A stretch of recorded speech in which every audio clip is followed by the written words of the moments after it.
Believe me, something huge is coming to Portharcourt, and the best time to invest in this city, Portharcourt, is now.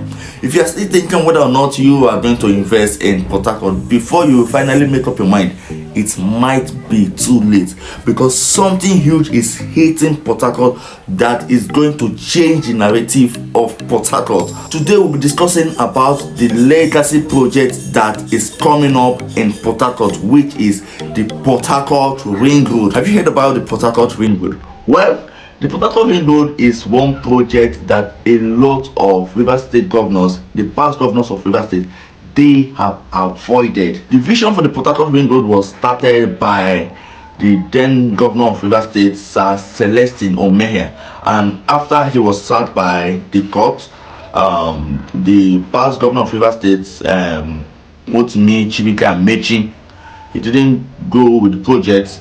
The immediate past governor, Wike, didn't do anything about the project. But then now we have Sir Similaye Fubara, and in less than 50 days in office, he have decided to take the bull by the horn by embarking upon this massive project that is going to transform the city of Portharcourt. The present governor of River State have done something remarkable, and I am so excited. You see, the vision for this city, Portharcourt, if implemented, is going to make Portharcourt one of the choicest cities in Nigeria. Just yesterday, the project for the Portharcourt Ring Road was flagged off at UTC Junction by the immediate past governor of River State, His Excellency Barrister Ezebunwo Nweke, and the project is kickstarting immediately.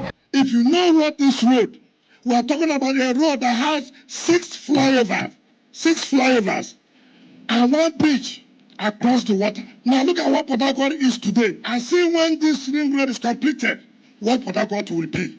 Now let's talk about the project itself.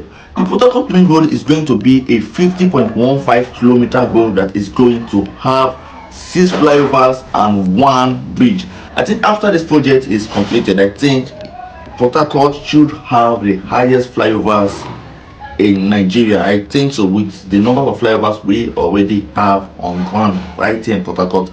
If the Portharcourt Ring Road is completed with 6 flyovers, I think Portharcourt should have the highest numbers of flyover. I am not too sure about that, but I think that is what it should be. The Portharcourt Ring Road is going to be done by Julius Berger, and it is going to take 36 months to complete, which is 3 years. And to achieve that time duration of 36 months, they are going to be working at 6 different site locations concurrently. For us to achieve this, Monsieur Julius Berger will have to have at least 6 teams and be working concurrently on 6 locations. The Portharcourt Ring Road project is going to have both northern and southern loop, and the southern loop project is going to commence at UTC Junction in Portharcourt, and from UTC Junction it is going to go down the valley through Kidney Island. It is going to go to Abakaliki Street. Abakaliki Street is in Mile 1 Portharcourt, and from Abakaliki Street it will go left to Uwala. From Uwala, the road is going to go through Ilabuchi, it will go down, and it will still go left to Ego Island. From Ego Island, the Portharcourt Ring Road is going to go down towards the back of Ajib Oil Company, and at the back of Ajib Oil Company there is water there, and it is going to go from there. They are going to construct a bridge at the back of Ajib Oil Company. They are going to construct a bridge that links Mbodo here down to Akaro. Now from Akaro, the road is going to veer right to Rumolumini, where we have St. John's Junction, and at St. John's Junction there is going to be a flyover at St. John's Junction, where we have the popular St. John's Catholic Church. There's going to be a flyover at St. John's Junction. So from St. John's Junction, the road is going left through Obogoro Road, so it's going to pass through Ebelo, and at Obogoro Junction, there where they have the African church, I think is it First African Church or something like that, there's an African church at Obogoro Junction. There's going to be a rotary intersection. A rotary intersection simply means a roundabout, so there's going to be a roundabout somewhere at Obogoro Junction. From Obogoro, the road is going to move to Ozoba, and at Ozoba by NTA Road there's going to be a flyover. That flyover will move straight into Rumosi, from Rumosi to East West Road, and at Rumosi by East West Road, that is linking Rumekini, there's going to be another flyover at Rumosi by East West Road that is going into Rumekini. The southern loop of the project ends in Rumekini, and from Rumekini the northern loop is going to start from Rumekini down to Alo in Mbodo. Mbodo is where the headquarters of the OPM church is located, and just before the OPM church at Mbodo by Airport Road, there's going to be a roundabout. That's if you're coming from Obekwe flyover, after you pass the OPM church going towards the airport, before you get to Mbodo junction, there's going to be a roundabout at Mbodo by the Airport Road, and from that roundabout the road is going to go straight into Elipopodo. Elipopodo is where they have the Jesuit Memorial College, and from Elipopodo community the road will go down into Ruboku. At Ruboku Eneka Road is going to be a flyover right there at Ruboku Eneka Road, and from there the road will go straight into Eneka, and at Eneka Junction there's also going to be a roundabout at Eneka Junction. Now from Eneka Junction the road will go straight into Igbechi. There's going to be a roundabout at Igbechi Road. There's going to be a roundabout at Igbechi Road, and from Igbechi Road the road will go right to Iriebe at Abaro, and at that Iriebe by Abaro there's going to be a flyover.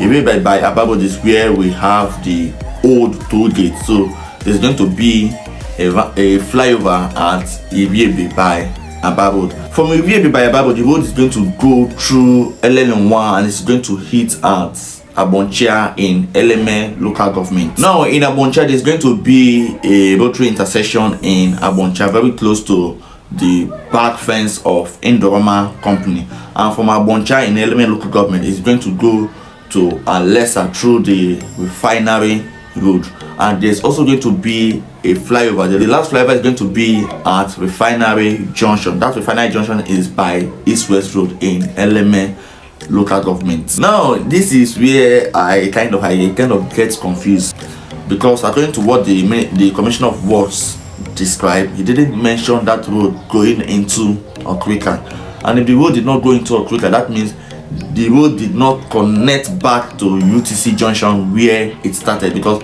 it's impossible for that road to connect back to UTC Junction without going through Okrika from Refinery Junction. So that is where I kind of get a little bit confused about how that road is going to look like. But peradventure, if that road goes into Okrika, then I must tell you that it is a big win for the people of Okrika. A road that connects Portharcourt to Okrika, of course, is going to be a big win for the people of Okrika. I pray that happens. But what is still a kind of confusing me is that the road is set to connect 6 different local governments in River State, and the local governments are Portharcourt, Obiakpo local government, Nkuri local government, Eche local government. Eche local government will be around that Igbeche axis. From Eche local government, the road will go into Eleme local government. Eleme local government is the 5th local government, and the last local government that was stated that the road is going to go into is Okrika local government. So it was stated that Okrika local government is going to be one of the roads where the Portharcourt Ring Road is going to pass through. But then when the Commissioner of Works was talking about the Portharcourt Ring Road, he didn't mention anything about Okrika. But it is my earnest prayer, my earnest expectation that that road goes through Okrika, and from Okrika it goes down to Portharcourt. A road linking Portharcourt to Okrika will be very, very welcome. It will be a welcome development, and it's going to be a big win for the people of Okrika. Now, what is the importance of this Portharcourt Ring Road? The first importance of this ring road is that it is going to create massive employment. A lot of Rivers youths are going to be employed. It has been estimated that 10,000 youths will be employed to carry out this Portharcourt Ring Road. Of course, when people are gainfully employed, it is going to boost the economic activities in the state. Now, the second importance of this Portharcourt Ring Road is that it is going to link the urban and the rural areas of Portharcourt. You don't have to be on the road for hours before you can travel from Mile 1 to Omogwa. You don't have to be on the road for hours. In just matter of minutes, you can move from Mile 1 to Omogwa. In just matter of minutes, you can move from Mile 1 to Alo. You can move from Mile 1 to Ibeche. In a matter of minutes, you don't have to be on the road for a long period of time. In a matter of minutes, you can move from Portharcourt Refinery down to Mile 1 when this road is constructed. And another good thing about the road, which I consider very, very important, is that it is going to decongest the Portharcourt and Obiakpo local government. The Portharcourt and Obiakpo local government traffic will almost be at a zero level if this road is constructed. The Portharcourt Ring Road is also going to make development to spring up rapidly in other areas of Portharcourt. Before now, the cities in Portharcourt is just Portharcourt local government and Obiakpo local government, but it is going to make rapid development to spring up in Nkuri local government. It's going to make rapid development to spring up in Otuika. It's going to make rapid development to spring up in Eleme local government. So some other places in River State that are not yet developed are going to experience massive development as a result of the Portharcourt Ring Road. And of course, the Portharcourt Ring Road is definitely going to affect the real estate sector of Portharcourt. But I am not going to be going into that in this video because I don't want this video to be too long. In my next video, I'm going to be explaining how the Portharcourt Ring Road is going to affect the real estate sector in Portharcourt. Of course, it is going to affect it in a positive way, but then there are also some negative side of it. But I am going to be sharing all of that in my next video. If you have not subscribed to this channel, please make sure that you subscribe to our channel. Click on the bell notification so you'll be notified when I post that video, and also please do it to give this video a thumbs up. Till I come your way next time, my name is Chris Aseka.